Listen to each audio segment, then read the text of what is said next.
Welcome to the Savings Guru podcast. I'm James Blowett, and today I'm joined by Avinash from Offspring.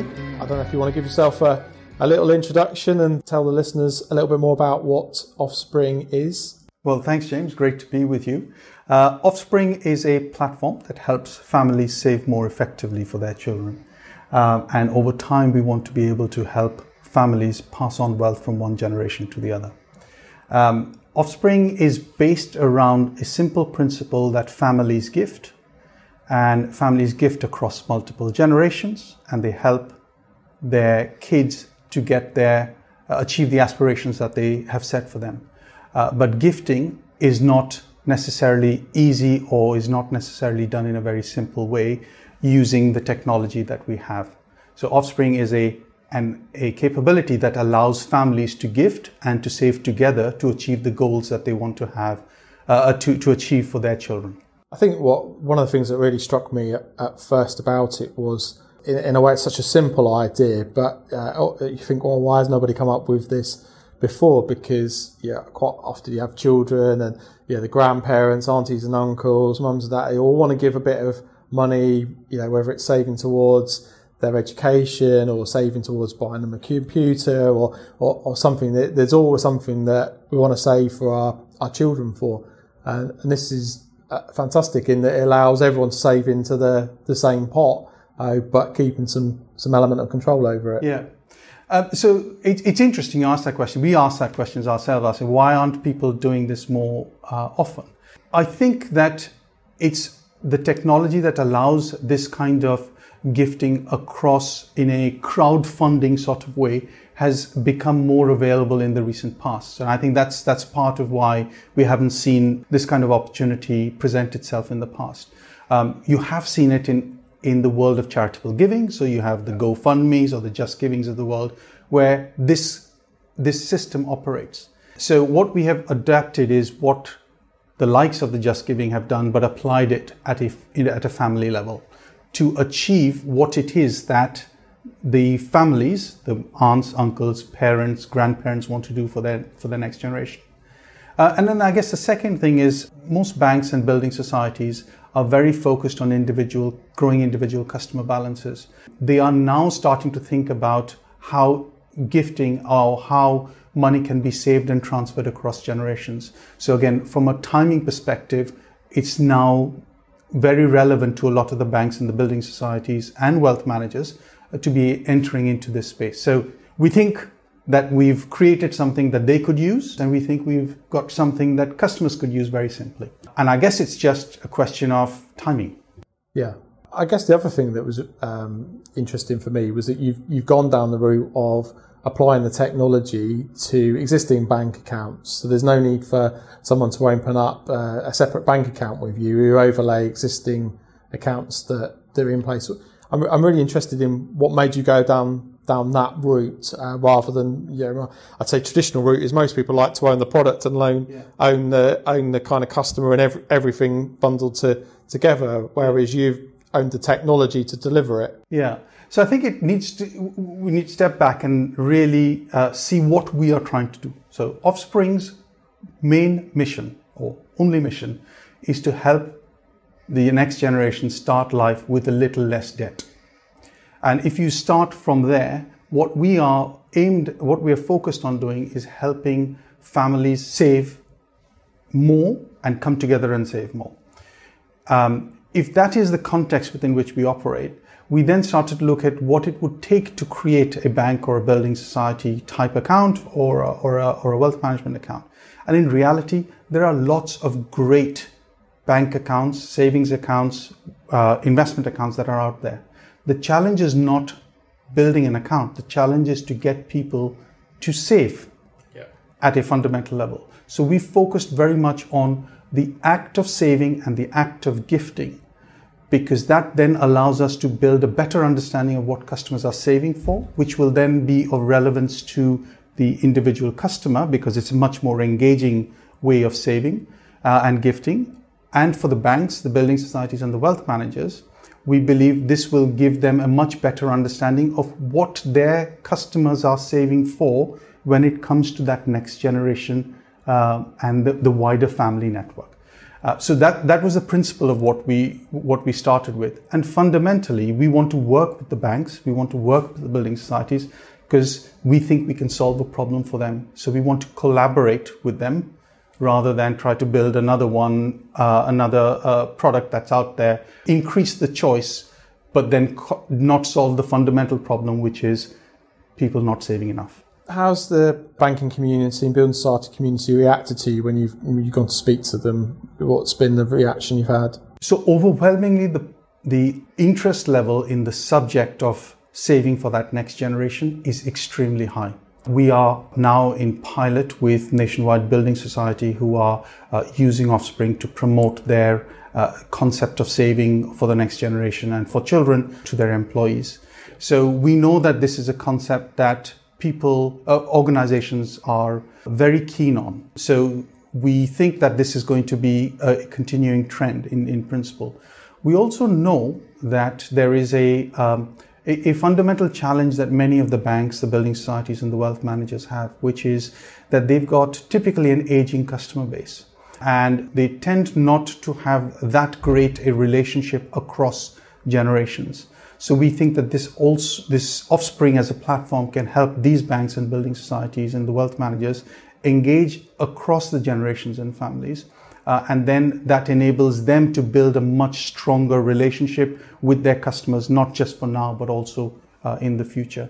Equally, we would work with the new banks, the Monzos, the Starlings of the world, because we sit above their platform. So if it's a millennial who's looking to save into and attract gifts from grandparents, uncles and aunts to build that first deposit or to buy that first car, well, they could use Offspring as well. It's interesting that Nationwide have been one of the first to break, because I mean they're a massive player in the savings market, as I often refer to the big seven in savings, which is the four high street banks: Santander, NS&I, and Nationwide. So it's a big cue, I guess, for you guys to have got Nationwide on board so early that they've seen the potential quickly. Yes, and they've been very progressive and very supportive through this process. So we've got in a pilot with them. We want to work with them more and more over the coming years. But equally, we would work with any other bank building society, because we're not competing with them. What we're trying to do is help them achieve a better result for their customers. Can you tell us? I appreciate some of this will be maybe commercially sensitive, but can you sort of give us a flavour for sort of the numbers that you've got signed up in, what sort of goal size, are there any stats that you can share with us about the people who are already on the platform and what they're doing? Sure, James. Obviously, as you said, there are some things which are sensitive, but the things that I can talk to you about are the fact that we now have about £1.35 million worth of goals that have been set within Offspring. And given that we started in a very muted way in July 2019, we're very pleased with the progress of that. The average customer is saving about £9,300 in terms of a goal that they have set for themselves. So we think that's very pleasing as well. So people are using this as a long-term savings tool, because what it also tells us, what we also know, is that the average tenure on holding of the goal is somewhere between 5 and 9 years, depending on the type of goal that's set. So what we do know is that people are starting to use this as a platform, that they are saving towards a long-term goal. They're engaging the wider family in helping save for these kind of goals. We're seeing some people have got up to 4 to 5 people attached to the goals who are saving and are saving towards those goals. So again, we think that there is this allows that engagement across the family. So we're quite pleased with the progress we're making. We are trying very hard to now work with customers to try and increase the breadth of the offer that we have. Currently, we only support savings accounts or current accounts, but over time, we'll be looking to expand that into investment accounts. So that will then allow us to get a much better understanding once we've expanded how customers are saving for themselves and in the future. You mentioned about some of the areas you were looking to expand in. What about the accounts that you're currently linked to? What accounts can savers currently overlay your app with? The great thing about what we have built is that it can connect to any account in the UK as long as that account can take money electronically. Right. So we don't differentiate between banks, building societies, because, as I said earlier, our intention is to try and get the act of saving to be saving against goals to be part of what people do in their everyday life. So we have created in such a way that you can attach any bank account, any building society account, as long as it can take money electronically. Now, we do know that there are some accounts in the market that don't allow that. So that's number one. I guess the second thing is if there are accounts that are have some restrictions on the number of people who can contribute to it, we can't support that. But those are a minority in the wider context of the accounts that are available. So simplistically, I could set up an account for my son who's 19 because he wants to now go on a gap year. I can invite his grandparents, his uncle, aunts, his godparents to contribute towards that. I can set up that account in my name and then pass the money down to him. Or he could set up the account in his own name and contribute and ask other people to contribute towards that. And we've got bank accounts with different organizations. So the bank account is not a constraint. And we don't currently have investment accounts. That's the only restriction currently. But that's probably your next area you think you'll try and move into. That's correct. So we do know that 80% of all savings takes place in the UK into cash. 20% goes into investments. So we've started with the thing that most people save for, and then we now will expand into investments. Also, fundamentally, from a customer's perspective, if they're saving for the long term, whether, if you look at goals which are 7, 8, 9 years old away, I'm not giving investment advice, but it is often talked about in the market that for longer term goals, you should have more of a flow into riskier investments. Yeah, I think for the returns that they might generate. Yeah, I think obviously savings is my specialism, but even I would say if you're looking beyond 5 years, then you should definitely be looking at some form of investment as well as savings. Yeah. So what's been the biggest challenge or barrier that you've faced setting up Offspring? I guess the biggest challenge has been and will continue to be customer behavior. Yeah. We as a market in the UK tend to save not a large proportion of our salary or the income that we generate. We depend quite a lot on credit, and we depend on money being handed down generations. So if you read some of the statistics that are out there, Bank of Mum and Dad plays a big role. LNG says about 6.5 billion of money is being transferred every year. If you read Saga's statistics, they say about nearly 37 billion is being transferred from grandparents down to grandkids. So we are in a culture where we don't save necessarily regularly, and we depend on credit or inheritance. I guess the challenge for us is how, as a society, we become more savings conscious because the state is receding in terms of the support that they provide. And secondly, you don't want to be in a position where suddenly if the credit market tightens and we're back in the equivalent of 2008. So I think the behavior and changing customer behavior is the biggest challenge. But if we can make it easy for customers to engage with us and to start saving, I think that will be a first step towards delivering the good outcomes that good savings behaviors deliver. Yeah, I think it's fascinating. The market's kind of so polarized at the moment. You've got about sort of 43% of people that have got less than £500 or nothing in savings, and then the rest that on average have got pretty significant amounts of savings in place. It's a really tricky one. But I guess that's the beauty about what you're doing, starting early with people and giving relatives a chance to start saving pretty early on. So I guess a question I always like to ask guests is, if you were the Chancellor for the day, what would be the change that you would make that you think would benefit savers most? What do you think the Chancellor could do to help the market? I think back to what the Chancellor is grappling with in the long term. And the reality is we've got an aging population. We've got a younger generation which doesn't save enough. But they will get to be to be part of the aging population in the fullness of time. So if I was the Chancellor, I would be encouraging long-term savings by giving either by way of some kind of tax benefit and making that long-term savings much more attractive, and use that as the vehicle to not only create a more balanced society as we go forward, but also to be able to allow people to see the value in saving for now.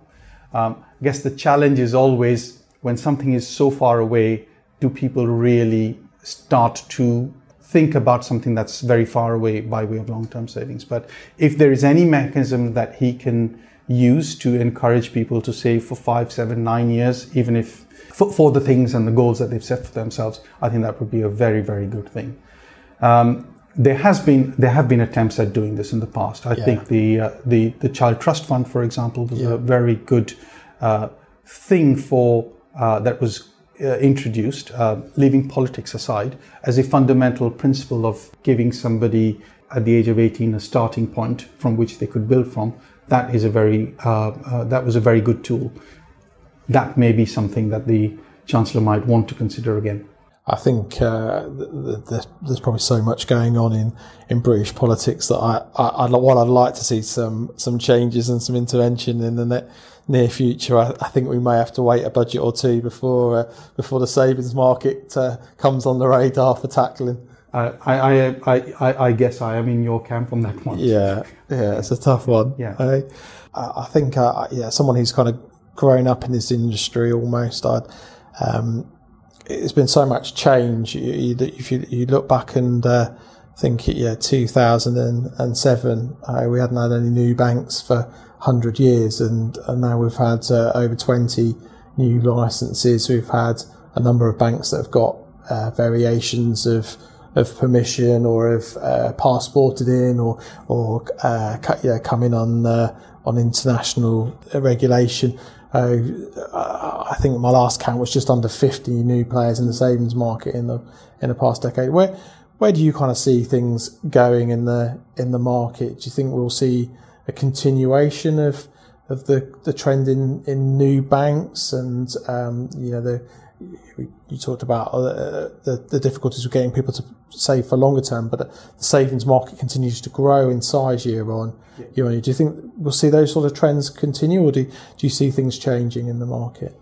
I think in some ways we've already started to see a slowing down of the number of banks being granted licenses. So from that I can I reflect on it, and I think that in terms of new entrants to the market, I'm not entirely sure that there'll be a huge number of new entrants in the market.